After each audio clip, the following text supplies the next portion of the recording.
Cartographer of Forgotten Places Part 1. The Map That Shouldn't Exist. The rain had been falling on the city of Meridian for 3 days straight, turning its cobblestone streets into rivers and its usually bustling market squares into grey, abandoned spaces where only the most desperate merchants huddled beneath sagging canvas awnings. In a narrow shop wedged between a bookbinder and a tea merchant, Iris Venn stood at her drafting table, carefully applying gold leaf to the border of a shipping chart. She was 28 years old, though her profession often made her feel much older. Cartographers spent their days bent over tables, their eyes straining in lamplight, their fingers stained with ink and their backs aching from hours of precise work. But Iris loved it.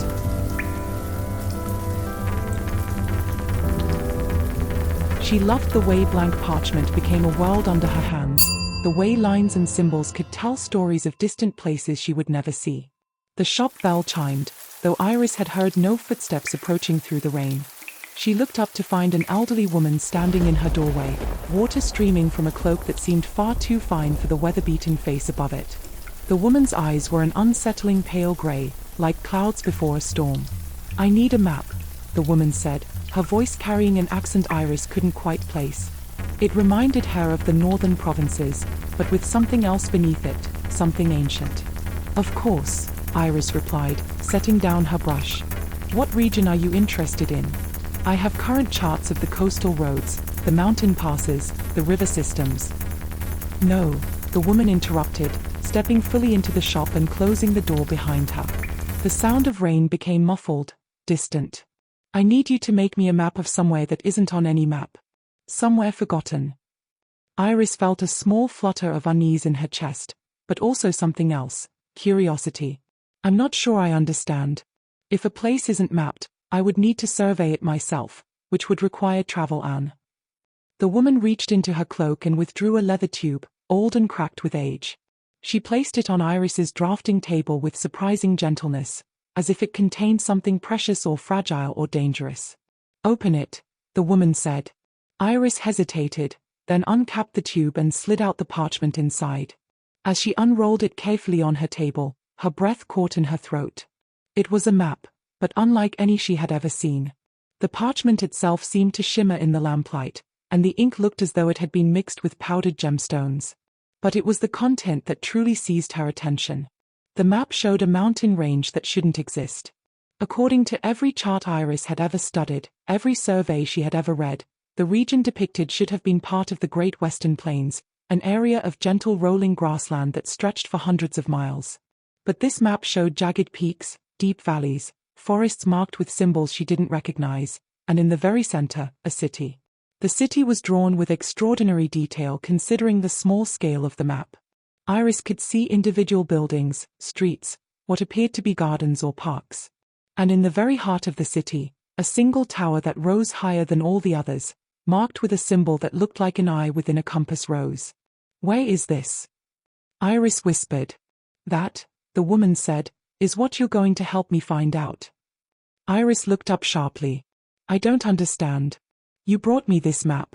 Surely you know where it depicts." The woman's lips curved into something that might have been a smile or might have been something sadder. "This map is over 300 years old. It was drawn by my ancestor, a cartographer named Iris Venn." Iris's hand froze on the parchment. "Venn? But that's your family name, yes. Silas was your ancestor as well, many generations removed. You are the last of his direct line who still practices the cartographer's art." The woman moved closer to the table, her finger hovering over the central city without quite touching the parchment. "Silas made this map and then vanished. His journals say he found a place that existed between the spaces on ordinary maps, a place that had been hidden by old magic. He called it Aeternum, the city outside of time." "That's impossible," Iris said, though even as she spoke the words, she was studying the map more closely. The detail was too precise to be fantasy. The mountain's shadows were rendered according to principles of light that suggested specific times of day. The rivers followed logical courses. This was made by someone who had been there, who had seen it. "Is it?" the woman asked. "In your years of studying maps, copying charts, reading the work of cartographers from across the centuries, have you never noticed the gaps? The spaces where survey notes end abruptly, where trade routes avoid certain regions for no recorded reason, where the old maps show features that disappeared from later ones with no explanation. Iris had noticed. Of course she had. Every cartographer did. They were taught to dismiss such inconsistencies as errors, poor surveying techniques, or the natural evolution of landscape knowledge. But late at night, alone with her charts and her books, Iris had sometimes wondered. "What do you want from me?" she asked. "Your skills," the woman replied. "And your blood." The magic that hid Aeternum was keyed to Silas's line. "Only one who shares his blood can hope to find it again. I've spent 40 years searching for this place, following every hint and rumor. I've found 3 other maps, fragments really, that match details of this one. I've interviewed historians, sorcerers, travelers who claim to have glimpsed strange mountains where none should be. And now, at the end of my life, I've found you. Why do you want to find it so badly?" The woman was quiet for a long moment, and when she spoke again, her voice was softer, touched with old grief. "Because someone I loved went looking for it 20 years ago and never came back. Because if this place exists, and if the old stories about it are true, then perhaps he's still there. Perhaps time moves differently in Aeternum. Perhaps he's waiting." Iris looked down at the map again. The sensible thing would be to decline, to send this strange woman away and return to her comfortable, predictable work. But as she studied the impossibly detailed city at the heart of the mountain range that shouldn't exist, she felt something stirring in her chest that she hadn't felt in years. Wonder. The same feeling that had made her fall in love with cartography as a child. "When do we leave?" she asked. The woman smiled then, genuine and warm. "Tomorrow, if you can be ready. My name is Helena, by the way. Helena Crane."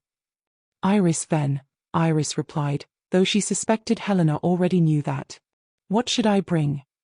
"Your tools, your skills, and an open mind. Also, warm clothes. Those mountains, if we find them, will be cold." After Helena left, Iris stood alone in her shop, the ancient map still spread across her drafting table. Outside, the rain continued to fall, but inside, in the lamplight, the map seemed to glow with its own subtle luminescence. She traced the route marked in faded red ink from the edge of the known world toward the impossible mountains. Tomorrow, she would close her shop. Tomorrow, she would step away from the safe, ordered life she had built. Tomorrow, she would begin searching for a place that every rational part of her mind insisted could not exist. She thought of Iris Venn, her ancestor, standing somewhere in those mountains 300 years ago, sketching what he saw. Had he been afraid? Had he been exhilarated? Had he known he would never return? Iris carefully rolled up the map and returned it to its leather tube. Then she began making a list of what she would need for the journey. If she was going to search for a city outside of time, she might as well be prepared. The rain fell. The lamp flickered. And somewhere, in a direction that couldn't be found on any ordinary map, ancient mountains waited in the spaces between the world. Part 2. The Road to Nowhere. The coach rocked and swayed as it followed the western road out of Meridian. Iris sat across from Helena, her travel bag wedged between them on the seat, watching the city give way to farmland and then to the gentle hills that marked the beginning of the western plains. The rain had finally stopped, and morning sun broke through the clouds in shafts of golden light. Helena had been quiet since they departed, her eyes fixed on the landscape passing by the window. She seemed older in the daylight than she had in Iris's shop, her face deeply lined, her hands trembling slightly where they rested on her walking stick. Yet there was a fierce vitality in those pale grey eyes that spoke of determination that age could not diminish. "Tell me about him," Iris said after an hour of silence. "The person you're looking for." Helena's gaze shifted from the window to Iris. For a moment, she seemed to be deciding whether to answer, then nodded as if coming to some internal resolution. "His name was Marcus," she began. "Marcus Wells. He was a scholar, obsessed with pre-imperial history, with the old kingdoms that existed before the unification. He spent years researching references to places that had vanished from records, cities that were mentioned in ancient texts but couldn't be found on any modern map. Aeternum appeared in 3 separate sources he uncovered: a fragment of a poem written in Old Western, a margin note in a monastery's weather log, and a customs record from a border town that no longer exists." She paused, her fingers tightening slightly on her walking stick. Marcus believed that there had been a great forgetting, that certain places and certain knowledge had been deliberately hidden during the Unification Wars.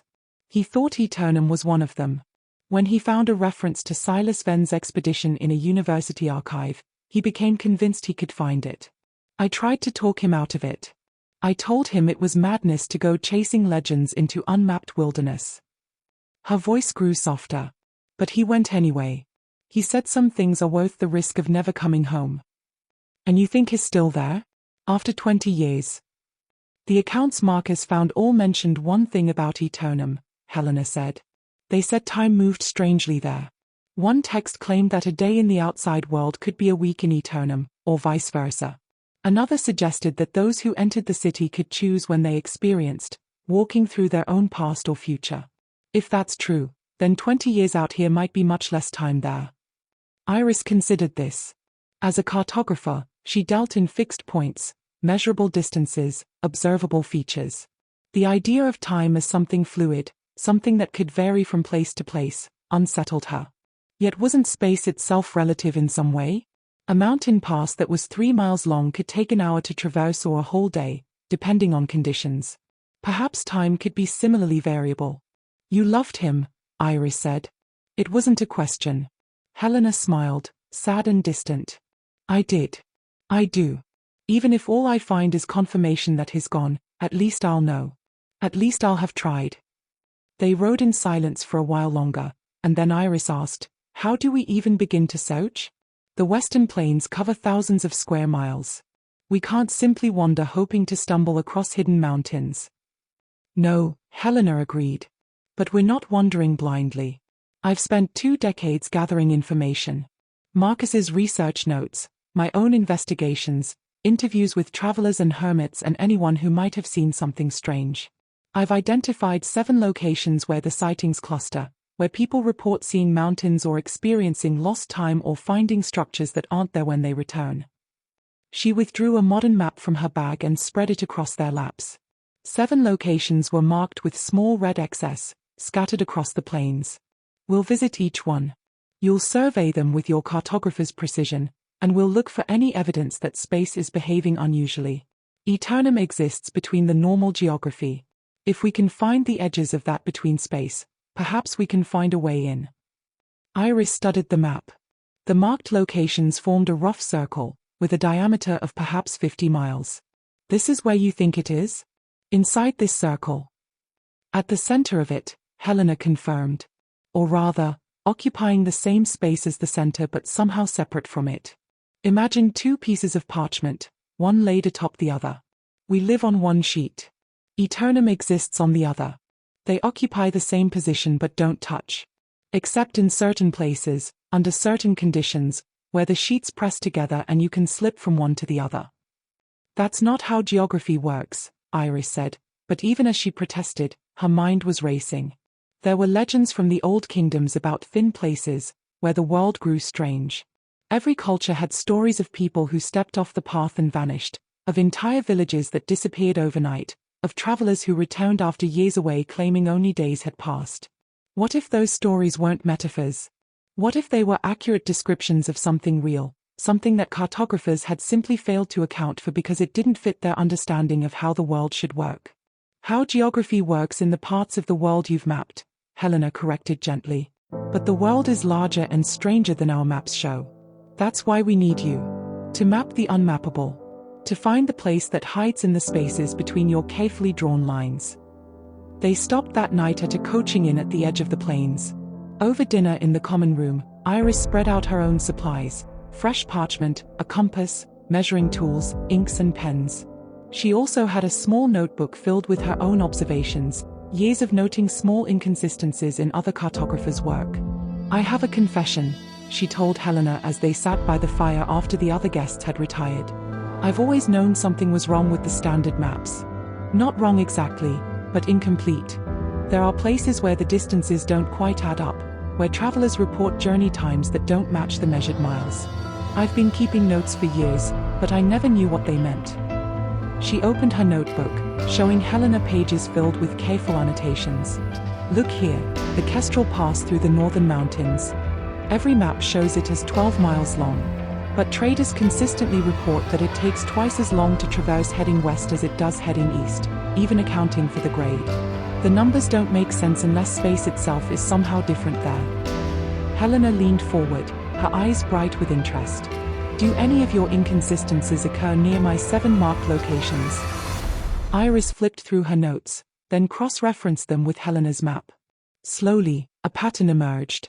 4 of her documented anomalies were within 20 miles of Helena's marked sites. This one, she said, pointing to a spot on the map northwest of their current position. The Thornwood.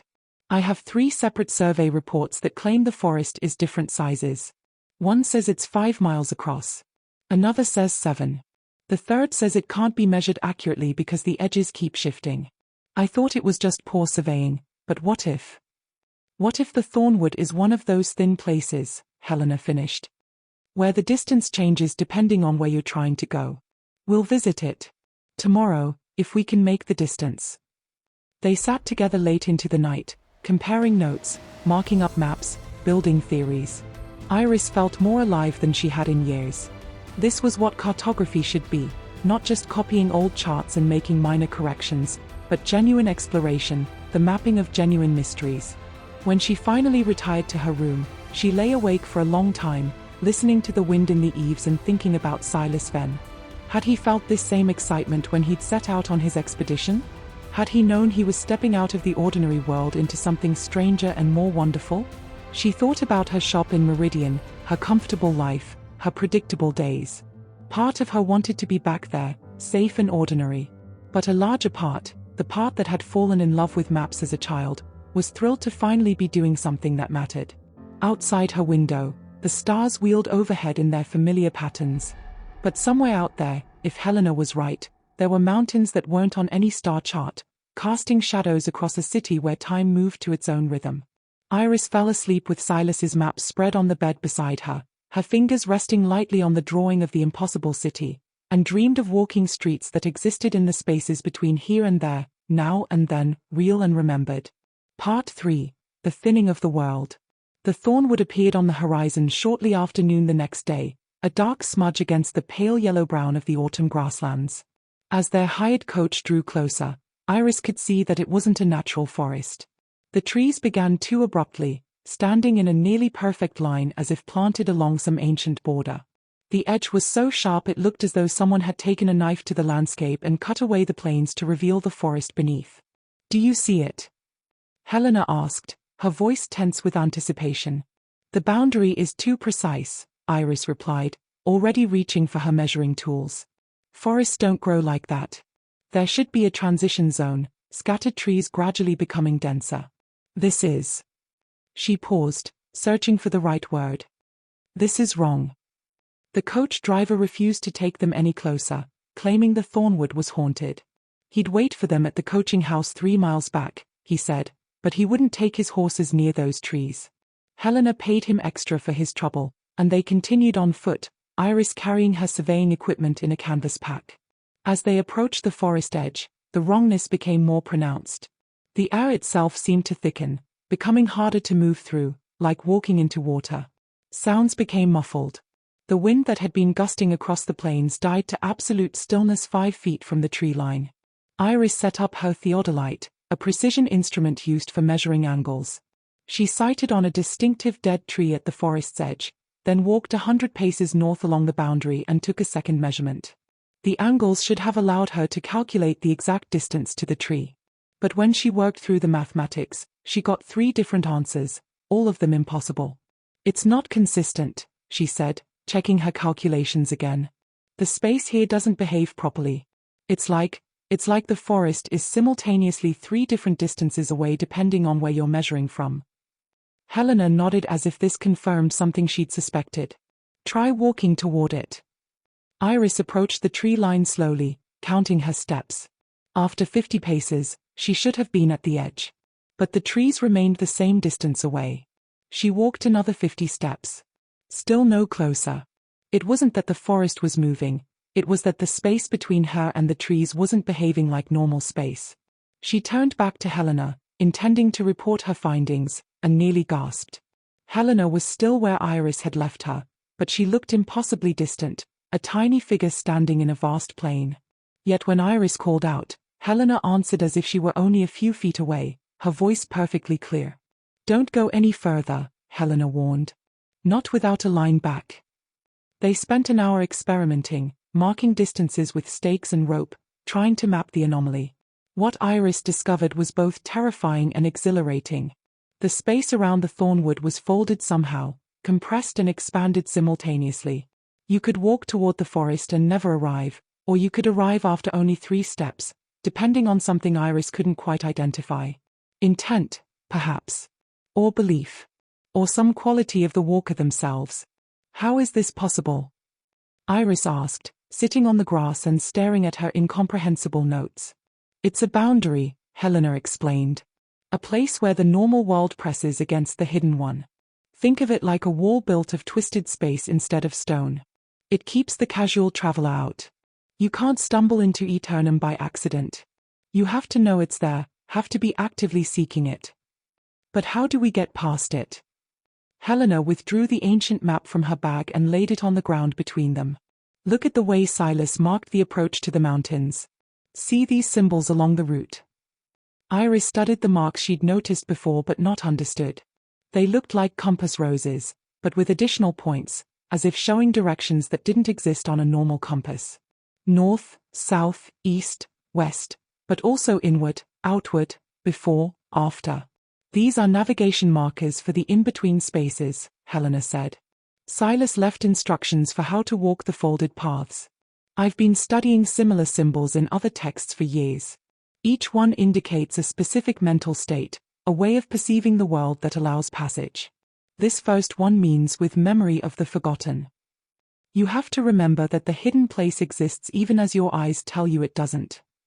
Iris felt a chill run down her spine. This isn't map-making anymore. This is magic. "It's always been magic," Helena replied. "True cartography, I mean. The ability to take a vast, complex world and translate it into lines and symbols that others can follow. To create accurate representations of reality on flat parchment. That's a kind of magic. What we're doing now is just a different kind of map. One that charts inner space as much as outer." They practiced for the rest of the afternoon. Helena taught Iris how to hold 2 contradictory thoughts in her mind simultaneously. The forest is here, the forest is there. To see both the world as it appeared and the world as it truly was beneath the appearance. It was like learning to read all over again, training her mind to perceive layers of reality she'd previously ignored. By sunset, Iris managed to walk through the boundary. One moment she was on the plains, the next she was standing among the trees, breathing air that smelled of pine and leaf mold and something older, something like stone and starlight. Helena stood beside her, having followed the same twisted path through the folded space. The forest interior was wrong in different ways than its boundary. The trees grew in patterns that hurt Iris's eyes when she tried to follow them too far. Paths appeared and disappeared depending on the angle you approached from. And everywhere, carved into bark or scratched into stones, were symbols like those on Silas's map. Waymarkers left by previous travelers through these thin places. "This is just the first layer," Helena said quietly. "The thornwood is a threshold, a place that's partially in the normal world and partially in the hidden one. Aeternum lies deeper, past many such thresholds." They made camp just inside the tree line, not daring to venture further in the failing light. Iris added notes to her maps by firelight, trying to capture what she'd learned: the geometry of folded space, the mental techniques required to navigate it, the feeling of walking through a world that existed sideways to ordinary reality. "We'll need to visit the other sites," she said to Helena. "Each one will teach us more about how to navigate these spaces. We're learning a language, aren't we? The language of the hidden geography." "Yes," Helena agreed.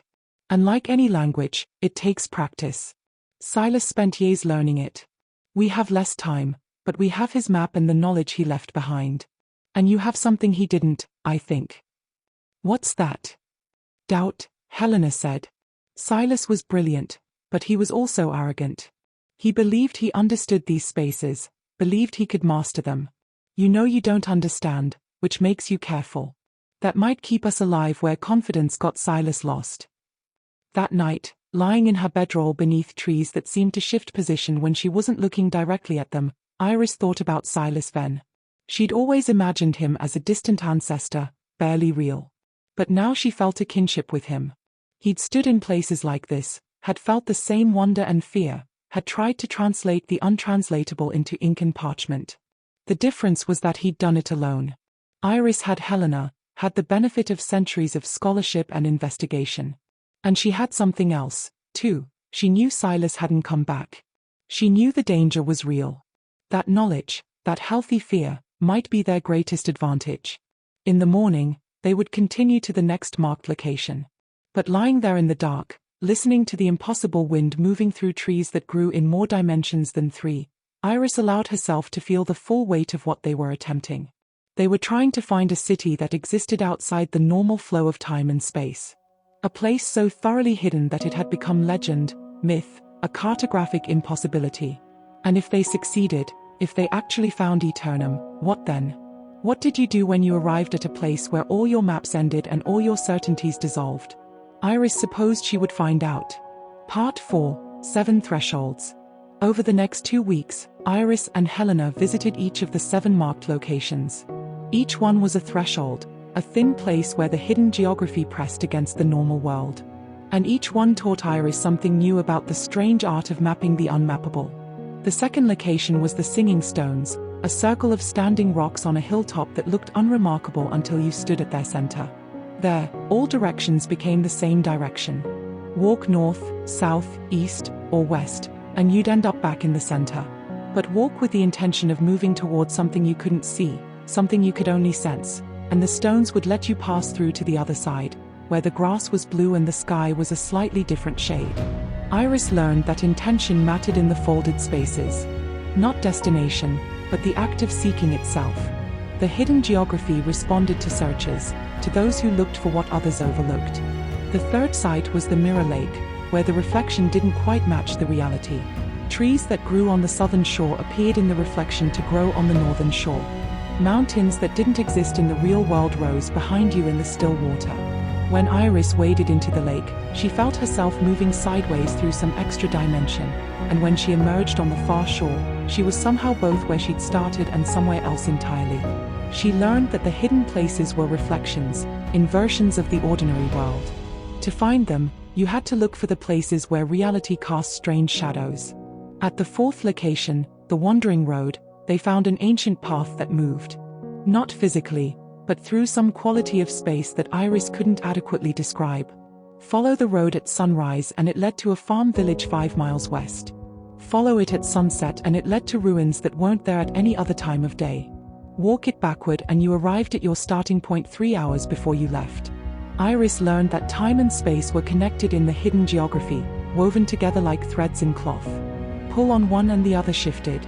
The fifth site was the Forgotten Garden, an overgrown manor where flowers bloomed in impossible colors and the rooms inside were larger than the building's exterior. Stairs led up and down simultaneously. Doors opened onto rooms you'd already passed through but which were somehow different, subtly altered in ways that suggested you were seeing them at different points in their history. There, Iris learned that the hidden places existed in multiple times at once, or perhaps outside time altogether. You could walk through a room as it appeared yesterday or tomorrow or centuries ago, all occupying the same space. At the sixth location, the Echoing Gorge, sound behaved strangely.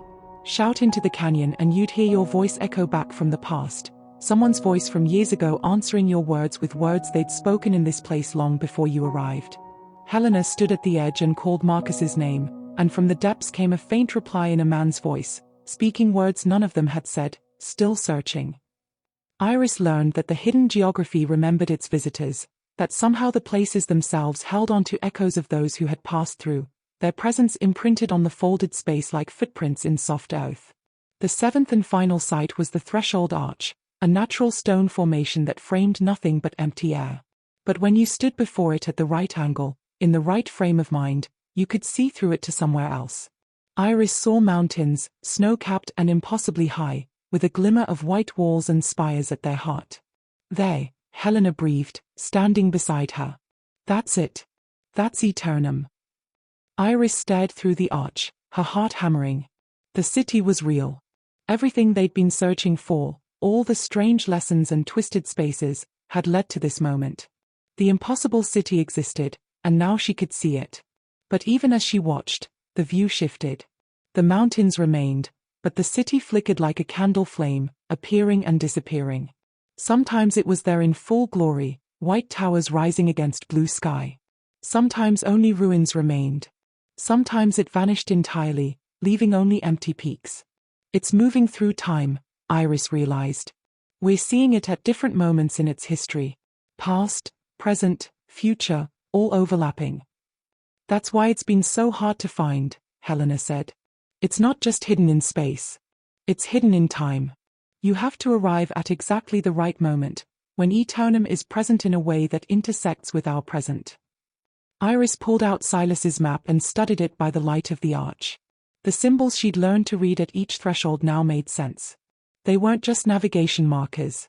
They were temporal coordinates, instructions for how to align yourself with the moment when Aeternum could be entered. We need to perform a ritual, she said slowly, working through the implications.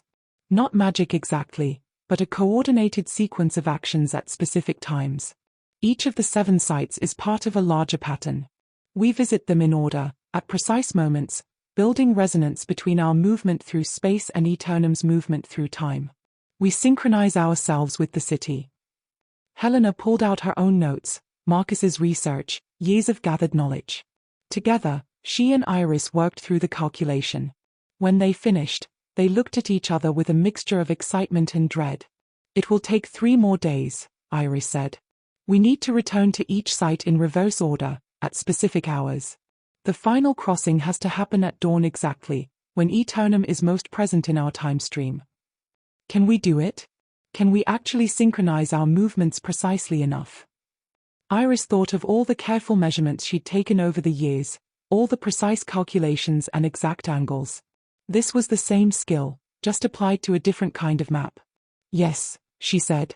I think we can. They left the arch and began their calculated journey. At each site, Iris performed measurements, noted times, recorded the positions of sun and stars. The hidden geography, she'd learned, followed its own rules, but they were still rules. You could map them if you knew what to look for.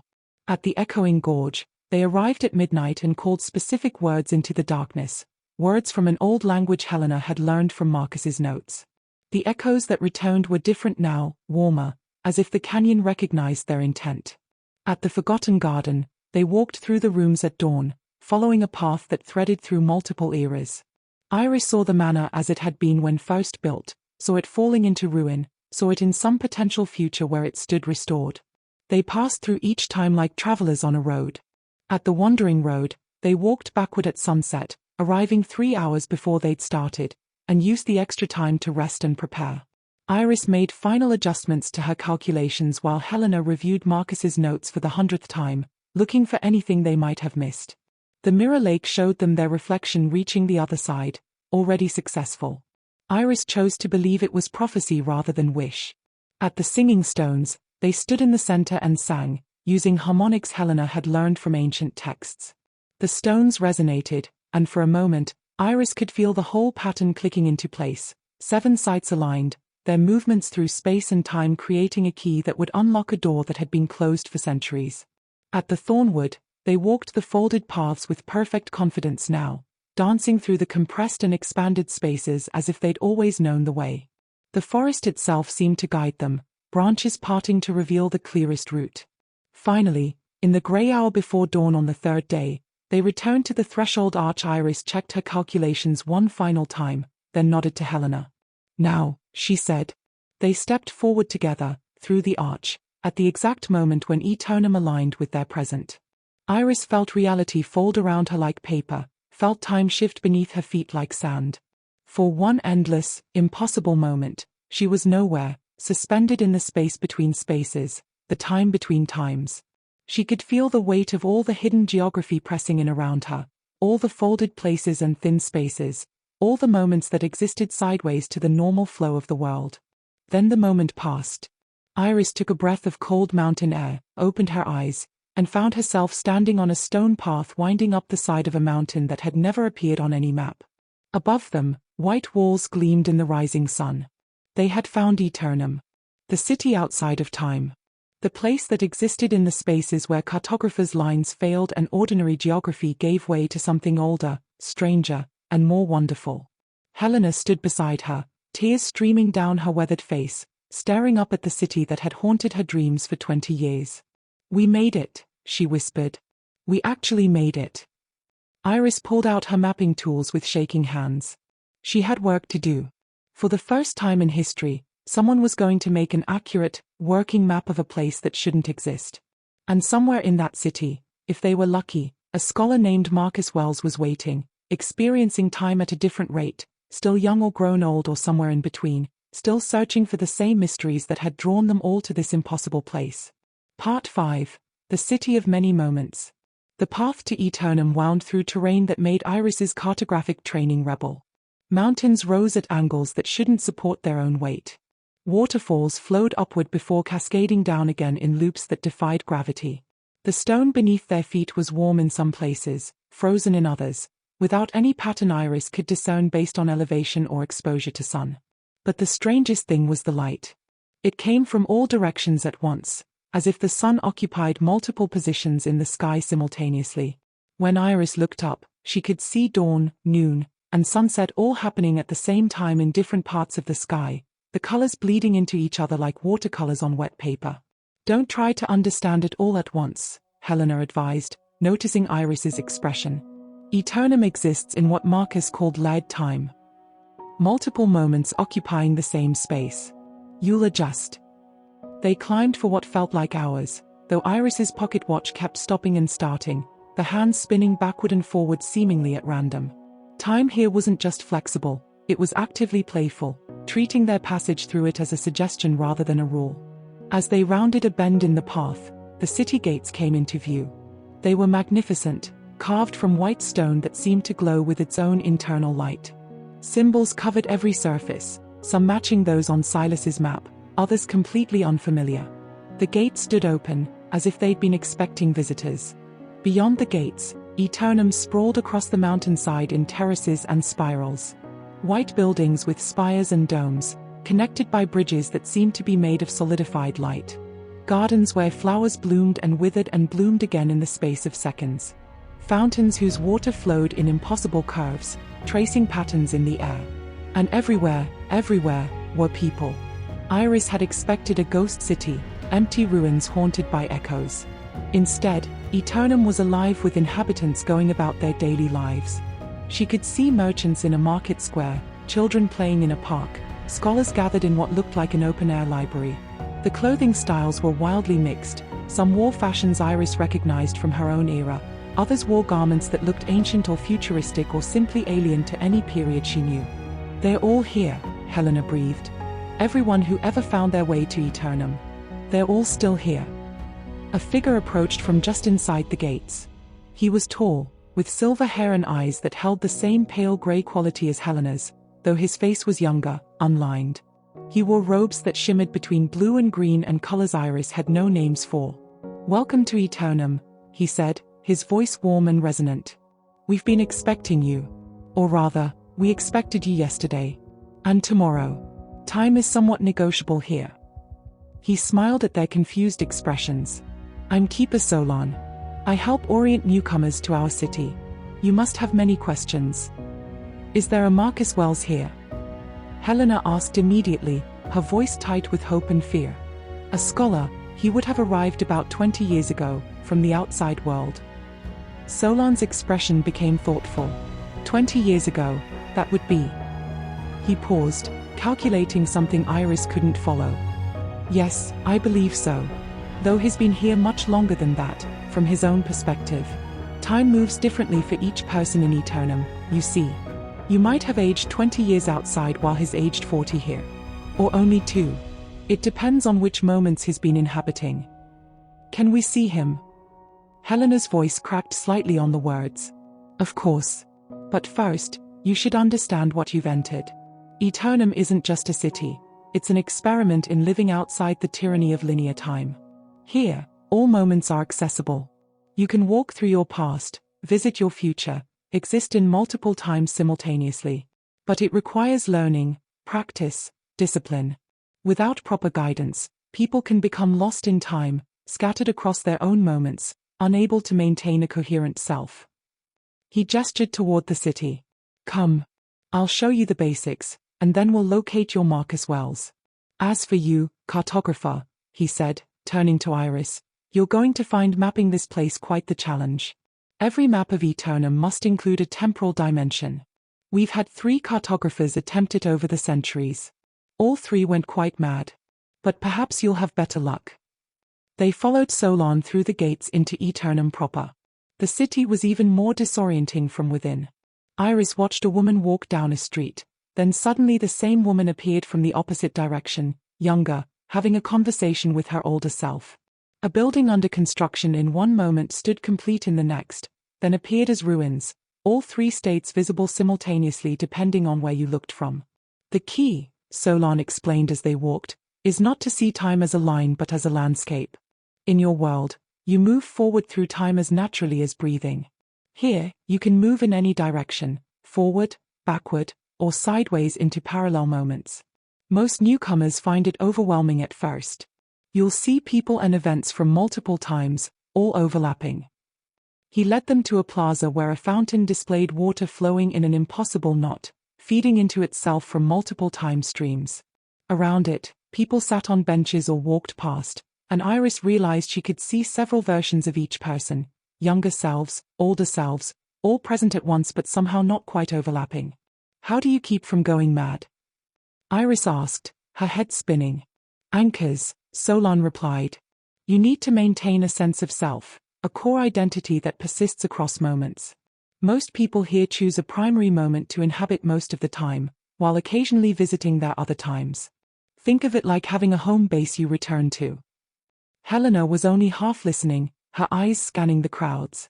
Marcus, she said urgently. How do we find him? Solon gestured to a tall tower at the city center, the same one marked on Silas's map with the eye compass symbol. The Tower of Perspectives. From there, you can see all of Aeternum across all its moments. If Marcus Wells is here, we'll be able to locate his time thread and follow it to wherever he currently is. They climbed. The tower's interior was a spiral staircase that seemed to go up and down simultaneously, and Iris had to focus carefully to keep moving in the right direction. When they finally emerged at the top, the view took her breath away. From this height, she could see the entire city laid out below, but not as a single moment. She saw Aeternum as it had been when first built, as it existed now, and as it would be in countless possible futures. The city flickered and shifted, buildings appearing and disappearing, streets rearranging themselves, the whole place breathing with temporal possibility. Solon walked to a device that looked like a complicated astrolabe crossed with a compass. He made several adjustments, muttering Marcus's name, and suddenly a glowing thread appeared in the air, stretching down from the tower toward a building in the Scholars' Quarter. There, Solon said. He's currently inhabiting a moment about 15 years into his personal timeline. He's in the archives, researching as always. Some things don't change, even in a place where everything changes. Helena's hands gripped the tower's railing. Can you take us to him? I can show you the way. But Helena, Solon's voice became gentle, you should prepare yourself. He's been here a long time from his perspective. People change in Aeternum. The ability to walk through your own past and future, to see all your choices and their consequences, it transforms you. I don't care, Helena said firmly. I didn't come all this way to turn back now. They descended the tower and followed the glowing thread through the city. Iris tried to take notes as they walked, but her hands were shaking too much. She'd succeeded in her mission, she'd found Aeternum, the place that shouldn't exist. But now that she was here, surrounded by impossible architecture and fractured time, she felt unmoored, adrift in a reality that didn't follow any rules she understood. The archives were housed in a building that seemed to be made entirely of crystallized light. Inside, thousands of books and scrolls floated in the air, organizing and reorganizing themselves constantly. Scholars moved through the space, reaching up to pluck texts from the air, reading them, returning them to the floating collection. And there, at a table in the center of the room, sat a man with dark hair and intense eyes, surrounded by open books and scattered papers. He looked to be in his early 50s, his face lined with concentration as he made notes in a leather journal. Helena made a sound, something between a sob and a laugh. Marcus. The man looked up. For a moment, confusion crossed his face, and then recognition, followed by shock, followed by something that might have been joy or might have been grief or might have been both. Helena. His voice was hoarse, disbelieving. How? You shouldn't be here. It's too dangerous, I told you not to follow. That was 20 years ago, Helena said, moving toward him. For me, at least. I've spent every day of those 20 years looking for you. Marcus stood, his chair scraping against the floor. 20 years? But I've only been here 15, I think. Maybe 16. Time is strange here, I might have lost count. He shook his head as if to clear it. You actually found Aeternum. You solved the riddles, navigated the thin places, synchronized with the temporal currents. How? I had help, Helena said, gesturing to Iris. This is Iris Venn, descendant of Silas. She's a cartographer. We used Silas's map and my research and a great deal of determination. Marcus's eyes widened as he looked at Iris. Venn? You're related to Silas? Then you might be able to help us. There's a problem, you see. A serious one. Problem? Solon asked sharply. What problem, Marcus? You never mentioned. Because I've been trying to solve it myself, Marcus interrupted. But I can't. I've spent 15 years researching, and I understand now why Silas never left Aeternum. Why no one ever leaves. His face was grim. It's not that we don't want to. It's that we can't. Once you enter the city and synchronize with its temporal field, you become part of it. Your time thread gets woven into Aeternum's structure. Trying to leave would be like trying to pull a single thread out of a tapestry. You'd unravel yourself across time. The room fell silent. Iris felt ice spreading through her chest. You mean we're trapped here? Not trapped exactly, Marcus said. You're here now, and here is wonderful in many ways. You can explore all of your potential moments, see what might have been and what might be. But you can't go back to the linear world. You can't return to ordinary time. He looked at Helena with profound sadness. I'm sorry. I never wanted you to follow me here. I knew you would, if you figured out how, and that's why I hoped you never would. Helena moved to him, taking his hands in hers. I don't care, she said. I came here to find you. I found you. That's all that matters. But your life, Helena, the world you came from, is 20 years behind me, she said firmly. I'm 70 years old, Marcus. I've lived my life. And now I get to spend whatever time remains experiencing something extraordinary with the person I love. That's more than most people get. Iris watched them, their hands clasped, two people reunited across impossible distances and fractured time. She should have felt happy for them. Instead, she felt panic rising in her throat. She'd never intended to stay here. She had a life in Meridian, a shop, friends, a familiar world. She'd come to map Aeternum, not to live in it. There has to be a way out, she said. Solon, you said people need anchors to keep from going mad here. What if that anchor is a moment outside Aeternum? What if we maintain a strong enough connection to linear time that we can return to it? Solon looked thoughtful. In theory, perhaps. But no one has managed it. The temporal currents here are strong. They pull you in deeper the longer you stay. How long do we have? Iris demanded. It varies by person, Marcus said. Some people are locked in after a day. Others have more resistance. It depends on how flexible your sense of time is, how willing you are to accept the fluidity of moments. You're a cartographer, which means you think in terms of fixed points and measurable distances. That might give you more time before you're fully synchronized. Iris turned to Helena. Did you know? When we started this journey, did you know we wouldn't be able to leave? Helena met her eyes steadily. I suspected. The old texts hinted at it. But I couldn't be sure, and I'm sorry, Iris. I needed you to find this place. I couldn't have done it alone. I told myself that maybe the old texts were wrong, that maybe we'd find a way back. But I knew the risk. Iris felt betrayed, angry, frightened. She'd trusted Helena, had followed her into this impossible place, and now she was trapped in a city that existed in fractured time, unable to return to the only world she knew. But beneath the anger, there was something else. A small voice that whispered, "Isn't this what you wanted? Isn't this the adventure you dreamed of?" "I need to think," Iris said. "I need to be alone." She left the archives, walking out into the strange sunlight of Aeternum, and let her feet carry her through the twisting streets. The city unfolded around her in its multiple moments, and she tried to see it not with fear but with the wonder she'd felt when she first glimpsed it through the threshold arch. What would it be like to live here, in a place where time was negotiable? She could visit her own past, see the moments that made her who she was. She could explore possible futures, walk through doors she'd never opened in linear time. She could map territories no cartographer had ever successfully charted. Or she could fight to return home, to her safe, predictable life, to maps of places that stayed put in time that flowed in only one direction. Iris didn't know which frightened her more, the idea of staying or the idea of leaving. Part 6. The Temporal Labyrinth. Iris spent the next several days exploring Aeternum, trying to understand its impossible geography. She quickly discovered that traditional map-making was not just difficult here, it was almost meaningless. A street that ran north-south in one moment might run east-west in another.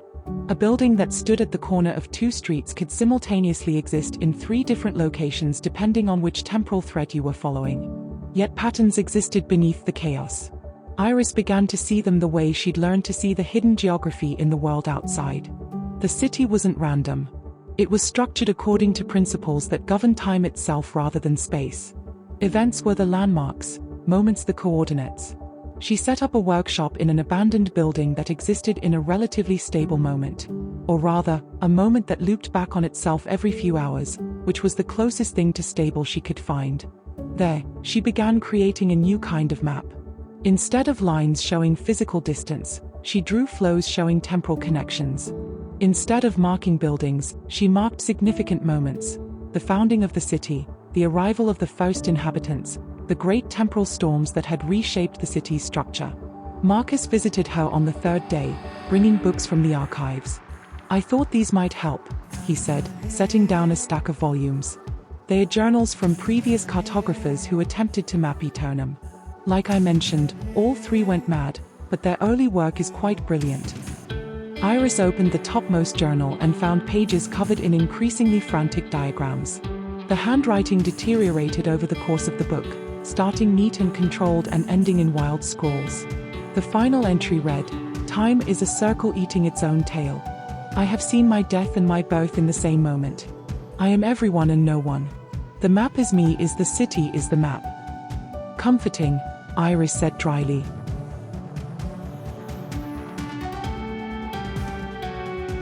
Marcus smiled slightly. They made the mistake of trying to map everything at once, trying to hold the entire temporal structure of Aeternum in their minds.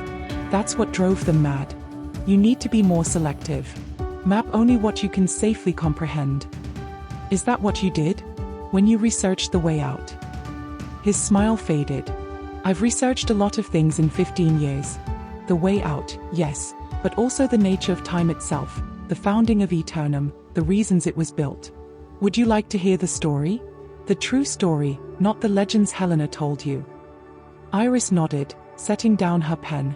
Marcus settled into a chair, his expression distant, as if looking back through years of accumulated knowledge. Aeternum was built 3,000 years ago by a civilization that had mastered temporal engineering. They weren't the first people in this world, but they were the most advanced. They discovered that time wasn't fixed, that it could be manipulated, shaped, folded like paper. But they also discovered that linear time, the kind most people experience, is a prison. You're born, you age, you die, always moving forward, never able to revisit lost moments or change mistakes. They wanted to create a place free from that tyranny. A city where inhabitants could walk through their own timelines, where all moments would be accessible, where death itself might be negotiable. They succeeded, he continued. Aeternum exists in what they called circular time. Every moment in the city is connected to every other moment. Past, present, and future are all equally real, all equally accessible. You can walk from your youth to your old age and back again. You can visit moments you never experienced in linear time, explore possibilities that never manifested. "It sounds wonderful," Iris said. "So what went wrong?" Nothing went wrong, exactly. But the builders discovered a problem they hadn't anticipated. Humans aren't designed for circular time. We're creatures of narrative, of cause and effect. When you can see all your moments at once, when you know how your story ends, when you can change events that already happened, it's overwhelming. Many of the original inhabitants did go mad. Others became what they called dispersed. Their consciousness spread across so many moments that they ceased to exist as coherent individuals. The survivors developed the anchor system Solon mentioned. They learned to maintain a primary moment, a version of themselves they returned to most often. It allowed them to experience circular time while keeping their sanity. But it also meant they couldn't fully utilize what the city offered. They were always holding back, always maintaining control, never quite surrendering to the infinite possibilities. Marcus leaned forward, his eyes intense. And here's the thing Silas discovered, the thing that trapped him here. Once you synchronize with Aeternum's temporal field, once your consciousness begins to spread across multiple moments, returning to linear time would kill you. Not physically, but temporally. You'd be collapsed back into a single thread, all your other moments cut away. It would feel like death, or worse than death. You'd lose all the versions of yourself you'd become. Is that why you stayed? Iris asked quietly. Because going back would mean losing something. Partly, Marcus admitted. But also because I genuinely love it here. Being able to walk through my own history, to see all the moments that shaped me, to explore different versions of who I might have been, it's intoxicating. Helena thought I was trapped. The truth is more complicated. I could have fought harder to find a way back. I chose not to. Iris absorbed this, her mind working through the implications. What about Helena? She came here knowing she probably couldn't leave. Does she understand what that means? That she'll be able to see her own death, that she'll be able to walk through her final moments over and over. I think she understands better than most, Marcus said. She's 70 years old, Iris. She knows her time is limited in linear terms. But here, she could experience her entire life simultaneously. Her youth, her middle years, her old age, all present at once. In a way, she'd be immortal. Always existing, always accessible to herself and others, frozen in amber across all her moments. That's not immortality, Iris said. That's just a different kind of ending. Perhaps. But isn't any form of immortality just a different kind of ending? At least here, you can choose which moments to emphasize, which version of yourself to present. Helena can be 70 and 30 and 50 all at once. She can experience falling in love with me again for the first time while simultaneously living out years of our relationship. Iris returned to her maps, but Marcus's words echoed in her mind. She was beginning to understand why the previous cartographers had gone mad. It wasn't the complexity of the temporal geography that destroyed them. It was the philosophical implications.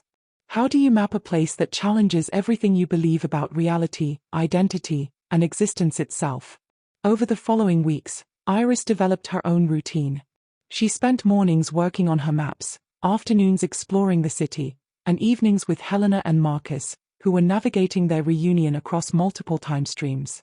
She watched them experience moments from their past relationship, moments they'd never had, moments from possible futures. It was beautiful and heartbreaking and completely alien to her understanding of how love should work. She also began to notice changes in herself. Sometimes when she looked at her hands, she saw them at multiple ages, the hands of her younger self overlapping with her current hands, overlapping with older hands she hadn't yet acquired. It was subtle at first, barely noticeable, but it grew stronger each day. She was synchronizing with Aeternum's temporal field, her consciousness beginning to spread across her own timeline. The thought terrified her. But it also fascinated her. What would it be like to meet herself at 20, to tell her younger self about the adventures she would have? What would her older self tell her current self? One morning, she found out.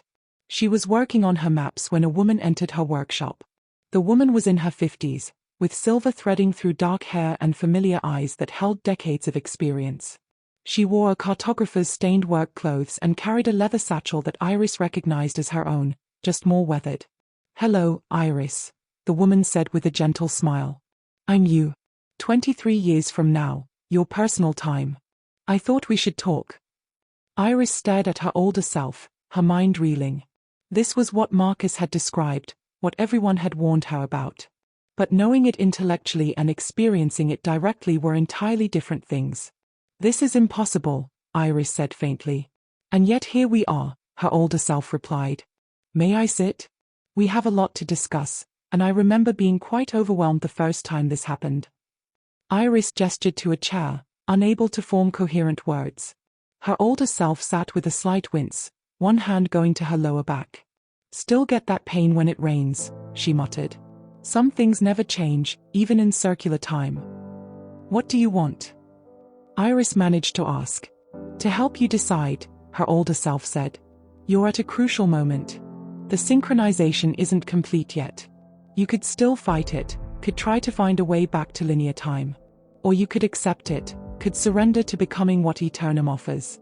It's a choice you'll remember making for the rest of your life, or lives, depending on how you think about it." "What did I choose? I mean, what did you choose?"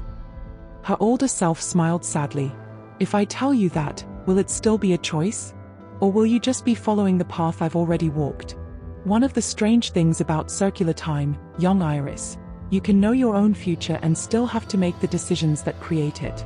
Free will persists even in the face of certainty." "That's a non-answer." "It's the only answer I can give without destroying your agency. But I can tell you this, I don't regret the choice I made. I've had a remarkable life.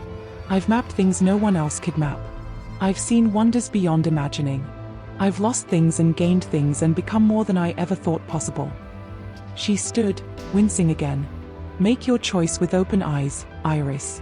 That's all any of us can do." Her older self left, and Iris sat alone with her maps and her thoughts. She could see now what Marcus had meant about the intoxication of it. To meet yourself at different ages, to see the full span of your existence, to walk through your own story as both author and character. It was seductive in a way she hadn't anticipated. But it was also a kind of death. The Iris who would return to Meridian, who would grow old in linear time, who would experience surprises and unknowns, that Iris would cease to exist. She would be replaced by an Iris who lived in circular time, who knew too much, who couldn't be surprised because she'd already seen her own surprises from the other side. Which version of herself did she want to be? Iris looked down at her hands and saw them flickering between ages.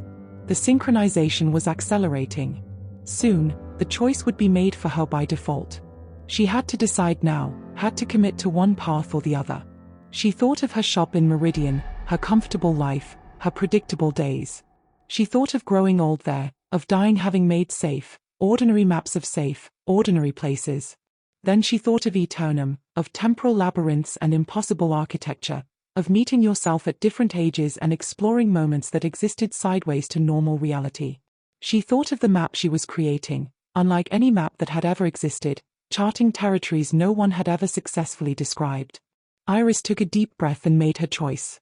Part 7. The Map of Moments. The decision, once made, brought unexpected clarity. Iris stopped fighting the synchronization and instead began to study it, to understand the process of becoming a temporal being. She realized that the previous cartographers hadn't gone mad from mapping Aeternum, they'd gone mad from resisting their own transformation while trying to comprehend the transformation of space and time around them. She let go. And in letting go, she began to see. Her consciousness expanded, spreading backward and forward through her own timeline. She could feel herself at 20, grieving her mother's death and discovering her passion for cartography. She could feel herself at 40, standing in her workshop in Aeternum with confidence she hadn't yet owned. She could feel herself at 60, looking back on a lifetime of impossible achievements. All these moments existed simultaneously, and all of them were her, and all of them were now. The disorientation faded quickly, replaced by a sense of completeness she'd never experienced in linear time.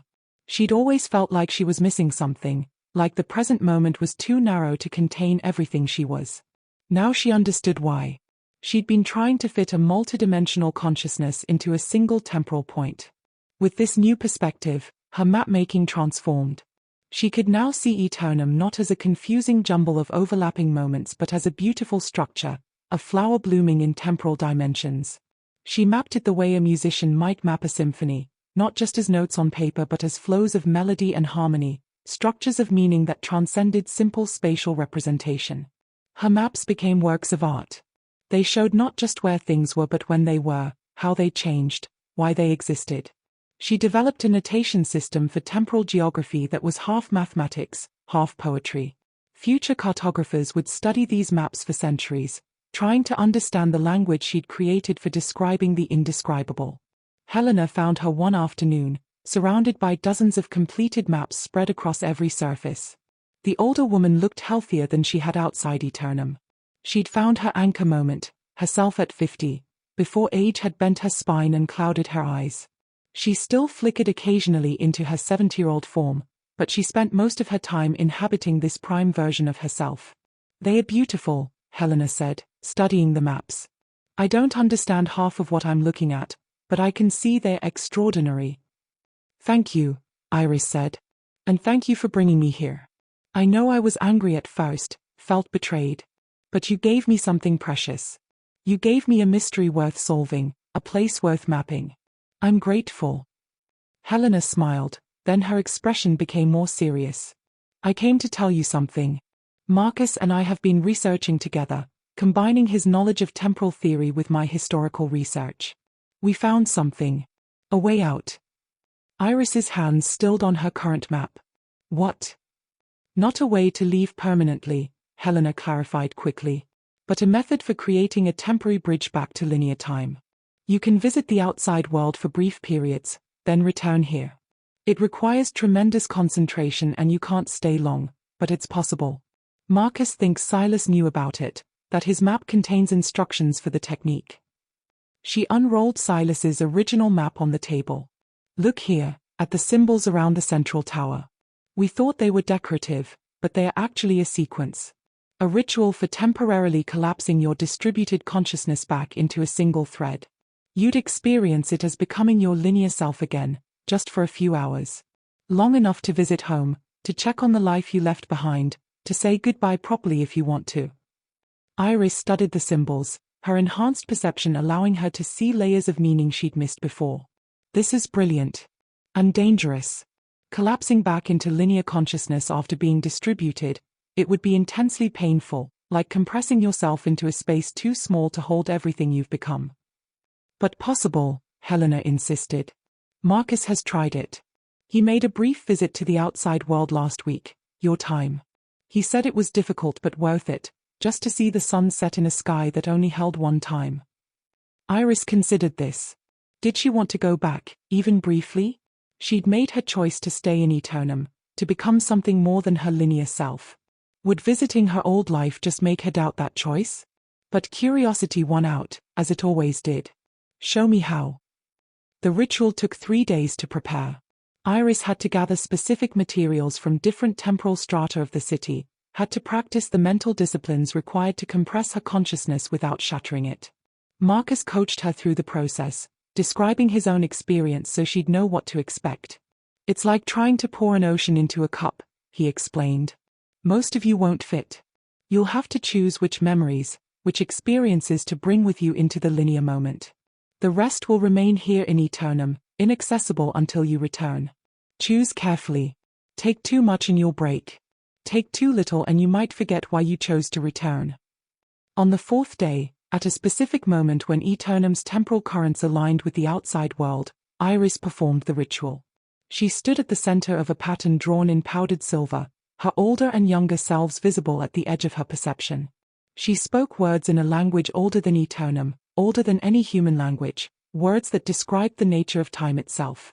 The compression began. Iris felt her distributed consciousness collapsing inward, all her moments funneling into a single point. It was agony, like being squeezed through a space too narrow for existence. She gasped, nearly broke the ritual, but Marcus's voice guided her through. "Choose what you carry," he said. "Choose who you are in this moment." Iris chose. She took her love of cartography, her sense of wonder, her new understanding of how space and time interweave. She left behind some of her experiences in Aeternum, some of her future knowledge, creating a version of herself that could function in linear time without being overwhelmed by everything she'd become. The compression completed. Iris opened her eyes and found herself standing in the threshold arch, back in the normal world, experiencing only one moment at a time. The shock of it nearly knocked her down. Linear time felt like wearing shackles, like being blind and deaf to dimensions she'd learned to perceive. She could only see the present moment, only move forward at time's constant pace.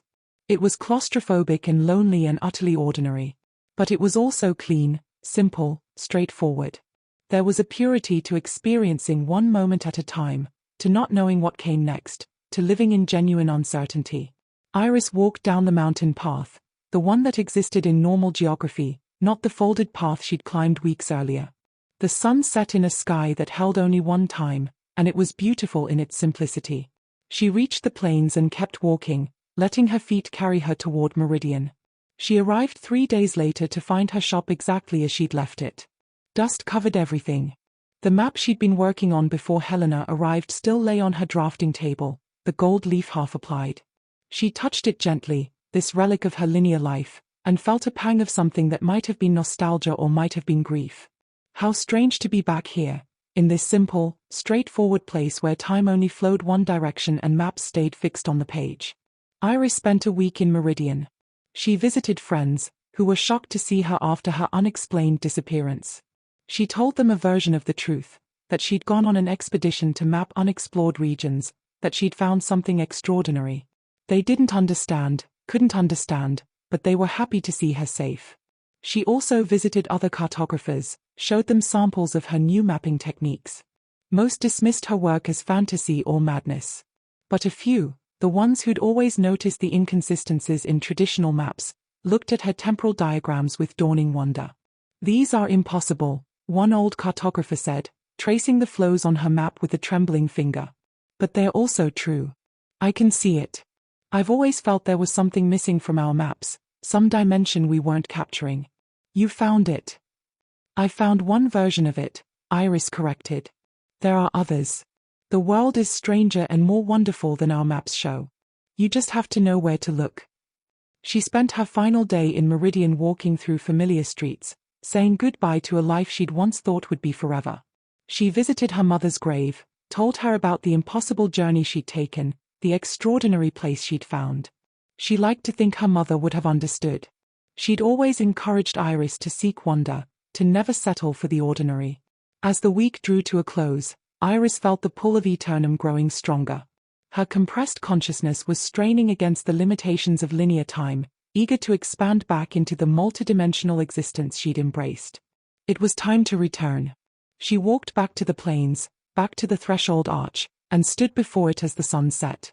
She spoke the words that would release the compression, that would allow her consciousness to distribute once more across her timeline. The expansion was even more intense than the compression had been. Iris felt herself flowering outward through time, her awareness spreading to encompass all her moments at once. She gasped with the joy of it, the pure relief of being whole again, unlimited, free to exist in more than one moment. When she opened her eyes, she was standing in Aeternum, and Marcus and Helena were waiting for her. "Welcome home," Helena said with a warm smile. Home. Yes, Iris thought. This was home now. Not the place she'd been born, not the comfortable shop in Meridian, but this impossible city where time flowed in circles and all moments existed together. She returned to her workshop and her maps, bringing with her new insights from her time in linear reality. She began to develop a comprehensive atlas of Aeternum, documenting not just the city itself but the techniques required to navigate it, the mental disciplines needed to maintain coherence while existing in circular time. Her older self visited frequently, offering advice and encouragement. Sometimes her younger self appeared too, fresh from the moment of first arriving in Aeternum, full of fear and wonder. Iris learned to help her younger self, to guide her through the confusion, even though she remembered receiving that guidance and knew how it turned out. The paradoxes of circular time no longer troubled her. She'd learned to accept them, to embrace them even. Cause and effect became more flexible, more negotiable. She could influence her own past, though doing so required careful consideration of the consequences. Years passed, her own personal years, at least.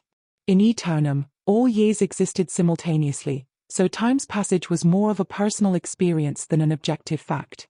Iris grew older in some moments, younger in others, learning to navigate her own timeline with increasing skill. She completed her atlas. It was a masterwork, unlike anything that had ever existed. A map that could only be read by someone who understood temporal geography, who could perceive the flows of time as easily as ordinary people perceived the flow of rivers. She created copies, sent them out into the world through the thin places, left them where seekers might find them. Not many would understand, but those few who did would have a guide to finding Aeternum, to escaping the tyranny of linear time if they chose. Helena and Marcus remained together, their relationship unfolding across multiple time streams. Iris watched them experience their love story in non-chronological order. Their first meeting, their old age together, their middle years, all jumbled and simultaneous. It seemed chaotic from the outside, but they navigated it with grace, having learned to love each other across all their moments at once. One day, though day was becoming an increasingly meaningless term, Iris met Solon again at the Tower of Perspectives. He'd been watching her progress with interest. "You've done something remarkable," he told her. "The previous cartographers tried to impose linear logic on circular time. You've learned to think circularly, to map moments rather than places.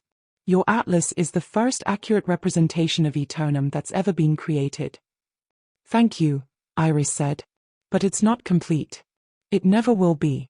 Aeternum keeps changing, keeps growing.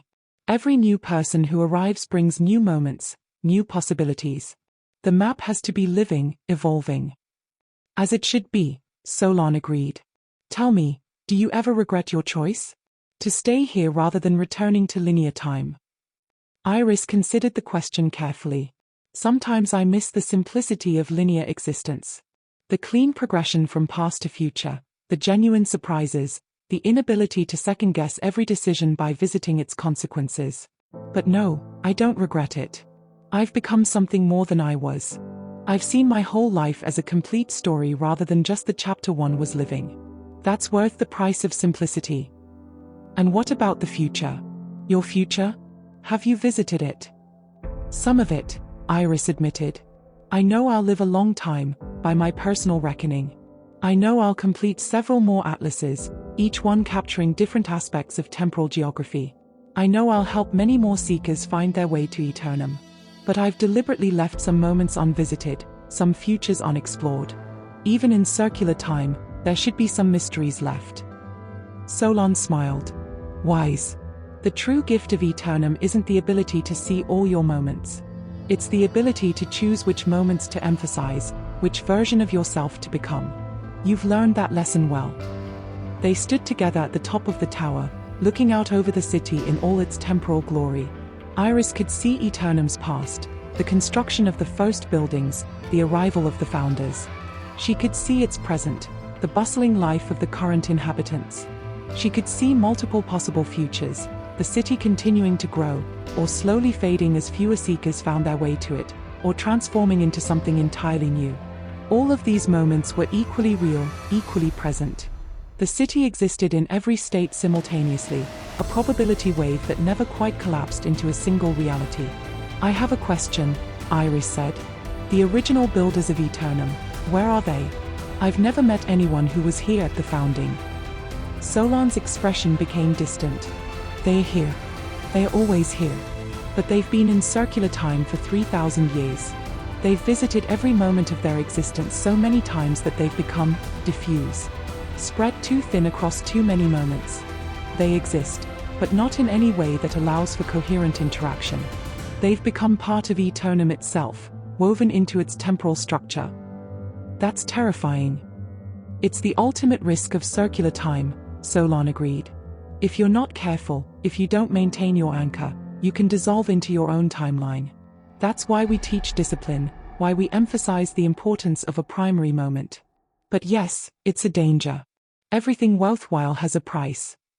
Iris thought about the founders, spread so thin across time that they'd lost coherent form. She thought about the previous cartographers, driven mad by trying to comprehend too much. She thought about all the risks she'd taken and would take, the price of living in impossible spaces. Was it worth it? Standing here at the top of the Tower of Perspectives, able to see her entire life laid out before her like a map, Iris believed it was. Part 8. The Seeker's Return.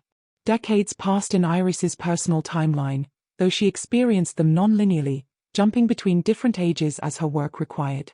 She became a fixture of Aeternum, the cartographer who'd succeeded where others had failed, the woman who could navigate temporal currents with the same ease others navigated physical streets. Her reputation spread through the thin places, into the linear world. Stories emerged of the Cartographer of Forgotten Places, the woman who'd mapped a city outside time. Seekers began to arrive more frequently, following fragments of her maps, looking for Aeternum. Iris made it her duty to meet each new arrival, to help them understand what they'd found, to teach them the techniques for surviving in circular time. Some stayed. Others, after learning what Aeternum truly was, chose to compress themselves back into linear time and return home while they still could. She never judged either choice. The city wasn't for everyone. Some people needed the simplicity of linear existence, needed genuine uncertainty and forward progression. Others thrived in the freedom of circular time, in the ability to walk through their own stories as both author and reader. One morning, she was experiencing her 4th to 5th year at the time. Iris was in her workshop when a familiar sensation washed over her. A new seeker had arrived at the threshold arch. This happened regularly, but something about this one felt different. The temporal currents shifted in a pattern she recognized but couldn't quite place. She made her way to the gates and found a young woman standing there, staring at the city with wide eyes. The woman was perhaps 25, with dark hair and an artist-stained hands. She carried a leather satchel that looked very familiar. "Welcome to Aeternum," Iris said gently. "I'm Iris Venn. I can help you." The young woman turned, and Iris's breath caught. She was looking at her own face, but younger, unmarked by the years of temporal navigation. This wasn't just any seeker. This was herself, from earlier in her own timeline. But that was impossible. Iris remembered arriving at Aeternum, remembered standing at these gates for the first time with Helena beside her. This wasn't that moment. This was different. "Iris Venn," the young woman said, her voice shaking. That's my name. How do you?" She stopped, really looking at Iris for the first time. Recognition dawned slowly, followed by shock. "You're me. You're me from the future." "Not exactly," Iris said carefully, her mind racing. "Or rather, yes, but it's more complicated than that. Tell me, what year did you leave? When did you depart from Meridian?" 3 days ago, the young woman said. "I found a map in my mother's belongings after she died. An old map showing impossible mountains and a city that shouldn't exist. I've spent 2 years learning how to navigate the thin places, following instructions I found in an atlas someone left in a library. And now I'm here, and you're here, and I don't understand." Iris felt something click into place. She remembered this now, or rather, she remembered creating the conditions for this. Years ago, or was it years from now? She'd hidden one of her atlases in a library in Meridian. She'd placed a specific map in a location where a certain person might find it. She'd created a loop, a temporal paradox. "Come with me," Iris said. "We need to talk." She led her younger self to her workshop, sat her down, and began to explain. This younger Iris hadn't arrived at Aeternum with Helena. She'd found her way here through a different path, following clues that her older self had deliberately left. She was from a branching timeline, a different set of choices. "In the timeline I remember," Iris explained, "I came here with an elderly woman named Helena Crane. We were searching for her lost love. But you came alone, following maps I made later. Do you see? Time in Aeternum doesn't just flow in circles. It flows in braids, in weaves, in patterns that intersect and diverge." The young Iris looked overwhelmed. "So I'm not you? I'm a different version of you. You're a possibility that became real. In some timelines, I arrive with Helena. In others, I arrive alone, younger, following my own future maps. Both are true. Both are real. Welcome to circular time." Over the following weeks, Iris helped her younger self adjust to Aeternum. It was strange, teaching herself what she already knew, watching herself go through the same disorientation and wonder she remembered experiencing. But it was also beautiful, a kind of closure. She watched her younger self make the same choice she'd made, to stay, to embrace circular time, to become something more than linear existence allowed.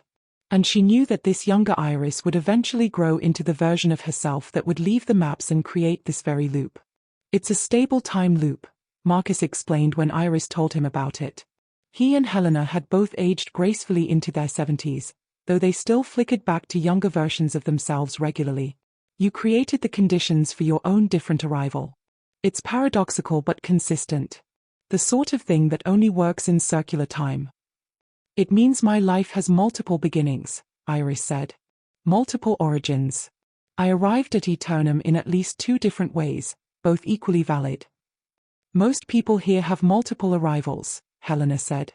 Once you exist in circular time long enough, you start to weave through your own story in complicated ways. You'll meet other versions of yourself, other choices you might have made. It's part of the beauty of this place. Iris's younger self began her own cartography work, approaching the temporal geography from a fresh perspective. Her maps were different from Iris's own, reflecting different insights and experiences. Together, their atlases began to form a comprehensive library of Aeternum, documenting the city from multiple temporal viewpoints. More versions of herself began to appear as Iris learned to navigate the more complex temporal currents. She met herself at 60, wise and serene, having mastered techniques Iris was still learning. She met herself at 30, still uncertain but beginning to understand.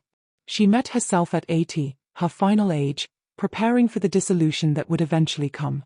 Each version brought new knowledge, new perspectives. They worked together on projects that spanned their collective lifetimes, creating works that no single linear individual could have completed. Solon visited Iris's workshop one day and found 3 versions of her working simultaneously on a massive temporal map. "You're becoming legendary," he told them. "The cartographer who maps herself. People are starting to come to Aeternum specifically to study your work." "Good," all 3 Irises said in unison, then laughed at the synchronicity. "But you should be careful," Solon warned. "I see you spreading across more and more moments. You're still maintaining your anchors, but the more versions of yourself you manifest, the harder it becomes to maintain coherent identity. Remember the founders. Remember what happens when you spread too thin." "I remember," Iris said, her 45-year-old self speaking for the group. "But I also know my limits. I've seen my future. I know I hold together." "Do you?" Solon asked gently. "Have you visited your final moments? Have you seen what happens when you finally let go?" Iris hadn't. She'd deliberately avoided those moments, saving them for when she was ready. There was something sacred about not knowing your ending, even when you existed in circular time. "Not yet," she admitted. "But I will, when it's time." Solon nodded approvingly. "Good. Keep some mysteries, even from yourself. That's wisdom." After he left, Iris's younger self asked, "Are you afraid of the ending?" "A little," Iris admitted. "But I'm also curious. Death in circular time isn't like death in linear time. My moments will all continue to exist, all remain accessible.